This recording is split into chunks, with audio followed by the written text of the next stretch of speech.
नमस्कार प्रिय विद्यार्थियों। आज हम कक्षा 10 का जो है वो 7वां पाठ पढ़ेंगे, जो गिरिजा कुमार माथुर की एक कविता है छाया मत छूना, जो कि बहुत ही अच्छी कविता है। छाया मत छूना का तात्पर्य यह है कि छाया का मतलब पिछली पुरानी बातें और वो भी मधुर स्मृतियाँ, उनको कभी भी नहीं छूना चाहिए। कविता का संदेश भी यही है कि भूतकाल को भूलकर वर्तमान का वर्ण करके भविष्य का चयन जो है हमें करना चाहिए। यानी मनुष्य को अपने जीवन को जो है वो वर्तमान के वातावरण में जीना चाहिए। गिरिजा कुमार माथुर का हम पहले परिचय पढ़ेंगे, फिर कविता परिचय पढ़ेंगे, फिर कविता की व्याख्या करेंगे। और यदि वीडियो आपको अच्छा लगे तो आप शेयर ज़रूर करें, लाइक भी करें, और सभी वीडियो प्राप्त करने के लिए चैनल को सब्सक्राइब ज़रूर करें। वीडियो यदि आपको साफ नहीं दिखता है, क्लियर नहीं दिखता है, तो आप इस कोने में इधर 3 डॉट जो है जो मिलते हैं उस पर क्लिक करके क्वालिटी को बढ़ा सकते हैं। हम पढ़ते हैं गिरिजा कुमार माथुर को। गिरिजा कुमार माथुर का जन्म सन 1918 में गुणा मध्य प्रदेश में हुआ था। प्रारंभिक शिक्षा झांसी उत्तर प्रदेश में ग्रहण करने के बाद उन्होंने एमए अंग्रेजी व एलएलबी की उपाधि लखनऊ से अर्जित की। शुरू में कुछ समय तक वकालत की, बाद में आकाशवाणी और दूरदर्शन में कार्यरत हुए। उनका निधन सन 1994 में हुआ। 18 में जन्म हुआ था, 1994 में इनका निधन हो गया था। ये पहले तार सप्तक के कवि थे और इनकी पत्नी शकुंतला माथुर जो है वो दूसरे तार सप्तक की कवियत्री थी। गिरिजा कुमार माथुर की प्रमुख रचनाएं नाश और निर्माण, धूप के धान, शिलापंख चमकीले, भीतरी नदी की यात्रा इनके काव्य संग्रह हैं। जन्म कैद इनका एक नाटक है। नई कविता, सीमाएं और संभावनाएं, ये इनकी आलोचनात्मक कृति है। नई कविता के कवि गिरिजा कुमार माथुर रोमानी मिजाज के कवि माने जाते हैं। मैं बता दूं आपको, इनकी जो पत्नी है शकुंतला माथुर, जिनको शकुंत माथुर भी नाम मिलता है, वो भी नई कविता की कवियत्री थी और वो भी रोमानी मिजाज की कवियत्री थी। यानी नई कविता के कवि गिरिजा कुमार माथुर रोमानी मिजाज के कवि माने जाते हैं, यानी प्रेम के कवि माने जाते हैं, रोमांस के कवि भी माने जाते हैं।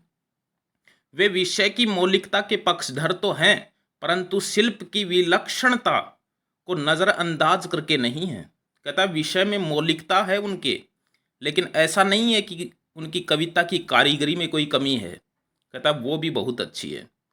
चित्र को अधिक स्पष्ट करने के लिए वे वातावरण के रंग को भरते हैं। वे मुक्त छंद में ध्वनि साम्य के प्रयोग के कारण तुक के बिना भी कविता में संगीतात्मकता संभव कर सके हैं। भाषा के 2 रंग उनकी कविताओं में मौजूद हैं। वे जहां रोमानी कविताओं में छोटी छोटी ध्वनि वाले बोलचाल के शब्दों का प्रयोग करते हैं, वहीं क्लासिक मिजाज की कविताओं में लंबी और गंभीर ध्वनि वाले शब्दों को भी तरजीह देते हैं। तरजीह यानी स्थान देते हैं। कविता छाया मत छूना जो कविता है, उसका सारांश लिखा हुआ है। छाया मत छूना कविता के माध्यम से कवि यह कहना चाहता है कि जीवन में सुख दुख दोनों की उपस्थिति है और विगत के सुख को याद कर वर्तमान के दुख को और अधिक गहरा करना तर्क संगत नहीं है। कहता है कि हम अधिकतर लोग जो है वो अपने पुराने दुख को रोते रहते हैं, तो कहता है कि ऐसा करना जो है वो बुद्धिमानी नहीं है। और बहुत से लोग ऐसे भी होते हैं जो अपने पुराने सुखों के दिनों को याद करते रहते हैं कि पहले ऐसे दिन थे हमारे। तो कहता है कि पिछले सुख की बातों को याद करके वर्तमान के दुख को और ज़्यादा गहरा कर दिया जाता है। तो कहता है ये अच्छी बात नहीं है, उचित बात नहीं है। सुख और दुख दोनों की उपस्थिति जीवन में होती है, इसलिए अपने जीवन को इस संतुलन के साथ जो है वो जीना चाहिए। कवि के शब्दों में इससे दुख दूना होता है। कवि ये कहना चाहता है इस कविता के माध्यम से कि यदि हम पिछले सुख को याद करके वर्तमान के दुख को और अधिक बढ़ाते हैं, तो इससे हमारा दुख कम नहीं होगा, दूना हो जाता है। विगत की सुखद काल्पनिकता से चिपके रहकर वर्तमान से पलायन की अपेक्षा कठिन यथार्थ से रूबरू होना ही जीवन की प्राथमिकता होनी चाहिए। कहता है कि पिछली अच्छी बातों को याद नहीं करना चाहिए, कल्पना में जीवन नहीं जीना चाहिए, वर्तमान से नहीं भागना चाहिए। और कहता है कि जो वर्तमान, जो कठिन कठिन यथार्थ है, जो वास्तविकता है, जो कठोर है, कहता है उससे रूबरू होना चाहिए। रूबरू का मतलब आमने सामने होना चाहिए, ये जीवन की प्राथमिकता होनी चाहिए। अब देखिए कविता का संदेश क्या है। कविता अतीत की स्मृतियों को भूल वर्तमान का सामना कर भविष्य का वर्ण करने का संदेश देती है। कविता ये संदेश देती है, ये प्रश्न बहुत महत्वपूर्ण है कि छाया मत छूना कविता का संदेश क्या है। तो छाया मत छूना कविता का संदेश ये है कि अतीत की स्मृतियों को भूल करके वर्तमान का सामना करके भविष्य का वर्ण करने का संदेश देती है। वर्ण का मतलब चयन। हम ऐसे बोल सकते हैं कि भूत को भूलकर, यानी भूतकाल को भूलकर वर्तमान का सामना करके और भविष्य का चयन करने का संदेश जो है ये कविता देती है। वह यह बताती है कि जीवन के सत्य को छोड़कर उसकी छायाओं से भ्रमित रहना जीवन की कठोर वास्तविकता से दूर रहना है। कविता में रोमानी भावबोध की अभिव्यक्ति देखी जा सकती है। यानी कविता में रोमानी भावबोध की अभिव्यक्ति क्यों की गई है? क्योंकि अधिकतर व्यक्तियों को वही दिन अच्छे लगते हैं जो उन्होंने रोमांस में व्यतीत किए हैं। तो कहता है कि उन मधुर स्मृतियों को जीवन में बार बार याद नहीं करना चाहिए। पहले ही छंद में ये बात इन्होंने बताई है कि जीवन की उन मधुर स्मृतियों को जो है वो बार बार याद जो है वो नहीं करना चाहिए। कवि कहता है कि छाया मत छूना, कविता का शीर्षक भी यही है। छाया मत छूना का मतलब पिछली अच्छी बातों को, मधुर स्मृतियों को नहीं स्पर्श करना चाहिए, उनको याद नहीं करना चाहिए, क्योंकि इससे मन होगा दुख दूना। कहता है इससे मन का जो दुख है वो दूना हो जाएगा, डबल हो जाएगा। इसलिए हमें पिछली मधुर स्मृतियों को याद जो है वो नहीं करना चाहिए, उनको छूना नहीं चाहिए। कहता है जीवन में है सुरंग शुद्ध या सुहावनी, चित छवियों की चित्रगंध फैली मन भावनी। ये छंद देखिए, कहता है कि ऐसा कौन सा जीवन है जिसमें अच्छी यादें नहीं हैं। कहता है कि ऐसा कौन व्यक्ति है जिसने अपने पिछले दिनों में अपने दिन प्रेमिका के साथ नहीं बिताए हैं। कहता है सबके जीवन में ऐसे दिन आते हैं। तो कहता है कि जीवन में है सुरंग शुद्ध या सुहावनी, छवियों की चित्रगंध फैली मन भावनी, तन सुगंध शेष रही बीत गई यामिनी, कुंतल के फूलों की याद बनी चांदनी। कहता है कि ऐसा कोई जीवन नहीं है जिसमें ऐसी सुरंग यानी रंग बिरंगी, शुद्ध यानी यादें, सुहावनी यानी सुहानी लगने वाली। कहता है कि हर व्यक्ति के जीवन में ऐसे यौवन के दिन आते हैं जो प्रेम में व्यतीत होते हैं। तो वो रंग बिरंगी यादें, वो स्मृतियाँ, सुधियाँ, वो सुहावनी यादें कहता है जीवन में होती हैं। और कहता है छवियों की चित्रगंध फैली मन भावनी, और वो जो छवियाँ हैं, वो जो चित्र हैं, जो प्रेम के जो चित्र थे, कहता है कि उनकी गंध हमारे मन के अंदर जो है वो फैल जाती है। वो बड़ी ही मनमोहक होती है, मन को भाने वाली होती है। कहता है लेकिन लेकिन हकीकत ये है कि वो रात बीत चुकी है। यामिनी यानी रात। कहता है तन सुगंध शेष रही बीत गई यामिनी, अब केवल उस शरीर की सुगंध व्यतीत रही है, रात जो है वो बीत चुकी है। तो कहता है कि कुंतल के फूलों की याद बनी चांदनी। कुंतल यानी बालों के, कहता है जो वो बालों के जो फूल थे, जो जुल्फों के फूल थे, कहता है वो एक चांदनी की तरह हमारे मन में जो है वो छाए हुए हैं। कहता है कि उन सब को भूल जाना चाहिए।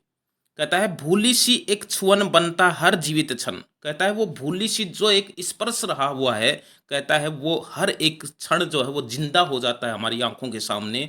उनको जिंदा नहीं करना चाहिए, उन स्मृतियों को स्पर्श नहीं करना चाहिए। कहता है छाया मत छूना, मन होगा दुख दूना। यदि हम उन स्मृतियों में डूब जाएंगे तो हमारा जो मन है वो और भी दूना जो है वो दुखी हो जाएगा। इसलिए ये जो बातें हैं ये सभी जीवन में होती हैं, इसलिए उनको बार बार याद करके अपने वर्तमान को दुखी नहीं करना चाहिए। हकीकत ये है कि हमें जो है वो वर्तमान के वातावरण में जीना चाहिए और भविष्य का चयन करके उसके अनुसार अपने जीवन को जो है वो जीना चाहिए। कहता है कि अगले छंद में वो कहता है कि ज़्यादा पैसे के पीछे मत दौड़ो, ज़्यादा यश आराम के पीछे मत दौड़ो। कहता है कि ये जीवन है, इसमें जितना अधिक दौड़ेंगे, कहता है उतना ही जाल में फंसते जाएंगे। जिस तरह से जो हिरण है वो मृग तृष्णा में फंस जाती है। मृग तृष्णा क्या होती है? मृग तृष्णा होती है, इसमें एक शब्द आया है जिसको समझना पड़ेगा कि मृग तृष्णा होती है कि हिरण जो है वो रेगिस्तान के अंदर जब बहुत तेज धूप पड़ती है तो रेत जो है वो पानी की तरह चमकती है। हिरण दूर से देखता है तो उसको ऐसा लगता है जैसे आगे पानी का तालाब है और वो दौड़ कर जाता है उसको प्राप्त करने के लिए, लेकिन वहाँ जाता है तो वहाँ कुछ नहीं मिलता है। इस चीज़ को मृग तृष्णा कहा जाता है। तो कहता है हमारा जीवन भी ऐसा ही है। हम बड़पन के पीछे, महानता के पीछे, बड़े बनने के चक्कर में, धनी बनने के चक्कर में दौड़ते रहते हैं जीवन के अंदर, और जब उस स्थान पर पहुँचते हैं तो हमें कुछ नहीं मिलता है। एक मृग तृष्णा के समान जो है हमें एक धोखा मिलता है। तो कहता है कि ऐसा नहीं करना चाहिए जीवन में। कवि कहता है कि यश है या न वैभव है, मान है न शर्माया, जितना भी दौड़ा तू उतना ही भरमाया। कहता है कि यश है, प्रसिद्धि है, न वैभव है, लेकिन कहता है कि धन दौलत कुछ भी नहीं है। कहता है मान है, इज्जत है, न सरमाया, कहता है लेकिन पूंजी नहीं है। सरमाया का अर्थ होता पूंजी। कहता है कभी यश है, कभी दौलत नहीं है, कभी ऐश्वर्य है, कभी वैभव नहीं है, कभी इज्जत है, कभी पूंजी नहीं है। कहता है कि जितना ही दौड़ा तू उतना ही भरमाया। कहता है कि यश को प्राप्त कर लिया तो वैभव नहीं मिला, मान को प्राप्त कर लिया तो पूंजी नहीं मिली। कहता है कि हम इन चीज़ों को प्राप्त करने के लिए जितना अधिक दौड़ते हैं उतना ही भ्रम में पड़ते जाते हैं कि अब ये चीज़ छूट गई है। इसलिए कवि कहता है कि यश है या न वैभव है, मान है न शर्माया, जितना ही दौड़ा तू उतना ही भरमाया, प्रभुता का शरण बिंब केवल मृग तृष्णा है। कहता है ये जो प्रभुता है, ये जो बड़पन है, जो महान बनने की जो लालसा है हमारी, कहता है ये एक ऐसा शरण बिंब है जो मृग तृष्णा के समान है। कहता है कि शरण बिंब, कहता है जिसकी हम शरण में जाते हैं। कहता है ये जो महानता है, ये जो प्रभुता है, इसकी शरण में जाते हैं, ये एक ऐसा शरण बिंब है जो मृग तृष्णा के समान है। जिस तरह से हिरण जो है वो पानी को प्राप्त करने के लिए दौड़ती है, लेकिन वहाँ केवल चमकती रेत होती है, पानी नहीं होता है। तो ये भी, ये प्रभुता जो होती है, ये भी एक ऐसा ही शरण बिंब है जो मृग तृष्णा के समान है। कहता है प्रभुता का शरण बिंब केवल मृग तृष्णा है, हर चंद्रिका में छिपी एक रात कृष्णा है। कृष्णा यानी काली। कहता है कि कभी चांदनी रात होती है, कभी अमावस्या की रात होती है। तो कहता है कभी रात जो है वो चांदनी होती है, कभी काली रात भी होती है। तो कहता है कि हर चंद्रिका में छिपी एक रात कृष्णा है। कहता है कि ऐसा नहीं है कि हमेशा चांदनी रात रहेगी, ऐसा भी नहीं है कि हमेशा अंधेरी रात रहेगी, ऐसा भी नहीं है कि रात हो गई तो रात ही रहेगी, जो रात हो गई तो उसका सवेरा जरूर होता है। तो कहता है कि इसलिए हमें प्रभुता के पीछे जो है वो नहीं भागना चाहिए, वो एक मृग तृष्णा के समान है। यदि काली रात आ गई है तो निश्चित रूप से आप इंतजार कीजिए, चांदनी रात भी जो है वो आएगी। कहता है जो है यथार्थ कठिन उसका तू कर पूजन।